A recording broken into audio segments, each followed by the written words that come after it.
All right, let's get right into it. Today, we are talking about something huge, how to literally retrain your nervous system. But we're not gonna do it with some massive, overwhelming life change. No, we're gonna do it with small, powerful micro habits that you can weave into your day right now to start finding that sense of calm and safety. So, does this sound familiar?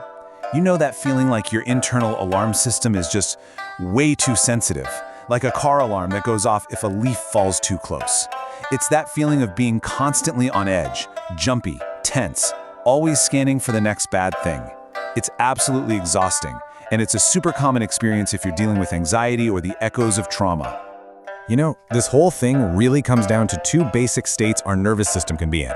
On one side, you've got the alarm state. This is run by your sympathetic nervous system. Think of it as your body's gas pedal, that fight or flight mode.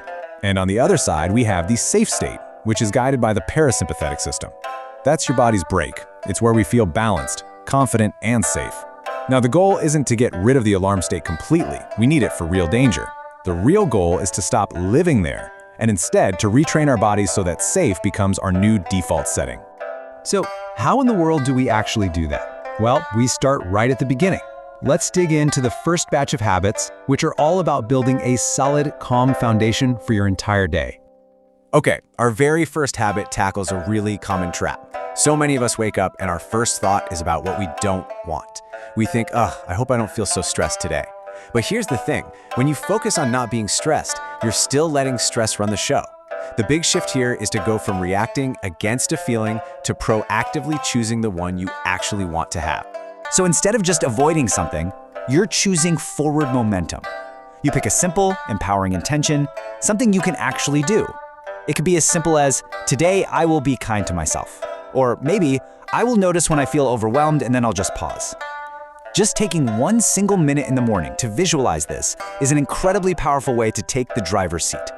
All right, habit number 2 is all about how we move our bodies. When that sympathetic nervous system is in overdrive, we tend to get all frantic and jerky. We rush, we hurry, we're just tight. And those movements, they send a direct message right back up to your brain that says, danger, we are not safe. And that just creates this vicious cycle of anxiety. So the trick is to consciously, deliberately break that cycle. You can build these little pause routines into your day. Like before you hop on a call, just take 3 slow, deep breaths. At lunchtime, make a point to eat just a little bit more slowly. Even in a conversation, when someone asks you a question, you can slow down your response. Every one of those deliberate, slower movements sends a powerful message back to your brain. Hey, we're safe. You're essentially telling your body it's okay to hit the brakes. And that leads us perfectly into habit number 3. Because how we start our morning literally primes our nervous system for the rest of the day. Think about it, a blaring, awful alarm clock, instantly grabbing your phone to check the news or social media, that's like hitting the turbo button on your morning stress hormones. It just sets you up to feel jittery and on edge all day long. So the regulating habit here is to be intentional about setting a calm tone. It's all about simple swaps. Swap the phone scroll for just a few minutes of meditation. Instead of a sugary breakfast that's gonna make you crash later, maybe try something with less carbs. If you wake up feeling kind of flat, try some gentle stimulation like putting on happy music or taking a hot shower. It's all about consciously choosing calm right from the moment you wake up. Okay, so we've set our daily foundation. Now the next set of habits is all about how we stay present and regulated throughout the day by grounding ourselves in the here and now. Now this one can feel a little weird in our go, go, go culture. You see, a common trauma response is to fill every single second with activity, anything to avoid being still. But real regulation, true calm, requires rest. And let's be honest, if you don't actually schedule it, it's just not gonna happen. And hey, this isn't just some nice-to-have idea. There's real data behind this. Research actually shows that we function at our best when about 10% of our day is for rest. Now, that's about 2.4 hours, which I know sounds impossible, but it doesn't have to be all at once. It can be a 15-minute walk here, 10 minutes of meditation there, or just enjoying a meal without also scrolling on your phone. But let's be absolutely crystal clear on one thing. Scrolling on your phone is not rest. That's dissociation. It's numbing out. True rest is restorative. It actually regulates your system. It doesn't just distract you from it. And that means putting the phone down is often the very first step toward finding that real parasympathetic downtime. You know, when we live in that constant state of high alert, it's really common to feel disconnected from our own bodies. We kind of learn to live up in our heads and just ignore all the signals our body is sending us. So our fifth habit is all about intentionally building a bridge across that gap with regular, simple check-ins. And the process for this is so simple, but it is so powerful. Just set a gentle chime to go off a few times a day. When you hear it, just pause. Notice your body. Are your shoulders all hunched up? Are you holding your breath?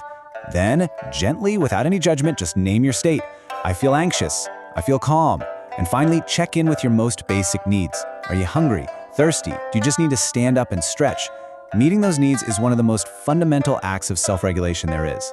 Hypervigilance. That's when your brain is just constantly scanning your environment for threats, real or imagined. It is completely exhausting, and it's a classic sign of a stuck-on sympathetic nervous system. Habit number 6 is a direct antidote to this. It's consciously orienting yourself to the safety of the present moment. And one of the simplest, most effective tools for this is the 3-3-3 rule. It's amazing. Anytime you feel that hypervigilance kicking in, just pause. Gently name 3 things you can see around you. Then, really listen and name 3 things you can hear. And finally, notice 3 things you can physically feel, like your feet on the floor or the fabric of your shirt. This simple act pulls your nervous system out of that future worry and anchors it right here, in the safety of the now. All right, our final set of habits is all about the long game. It's about building lasting strength and the ability to bounce back when life, inevitably does its thing. Now, here is a powerful reframe. A healthy nervous system isn't one that never gets triggered. No way. It's one that recovers quickly.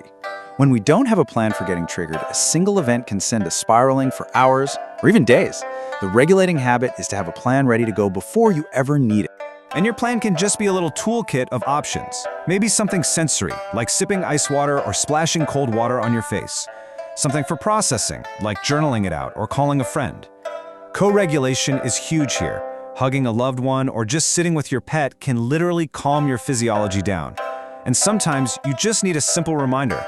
I've gotten through 100% of my tough days so far. Now, sometimes the response isn't that frantic energy, but the exact opposite, feeling frozen or numb or just completely shut down. This is actually an ancient survival mechanism. It's like our body's emergency brake. In this state, the goal isn't to calm down even more, but to gently and safely re-engage your system. This is what we mean when we talk about expanding your window of tolerance, your ability to handle stress without shutting down or freaking out. And gentle movement is a fantastic way to start. And that brings us to our final habit, which is all about how we close out the day. It is so easy to fall into avoidance mode at night, right? Just mindlessly scrolling on our phones until we finally pass out. But that keeps our brain buzzing and our sympathetic system all fired up. An intentional wind-down ritual does the opposite. It tells your body it's time to prepare for real restorative sleep. This can be anything, journaling, some gentle stretching, or just naming 3 good things that happened that day. So, that's it. 9 habits. And I know, looking at all of them at once can feel like a lot. But that's not the point. The whole point is this number right here, 1. You don't have to do all of this at once. Just start with 1. Pick the single habit that feels the easiest or the one that speaks to you the most, and just practice that for a couple of weeks until it feels automatic. Small, consistent changes are what truly lead to a calmer, more regulated life. So the only question left is, which one is going to be your first step?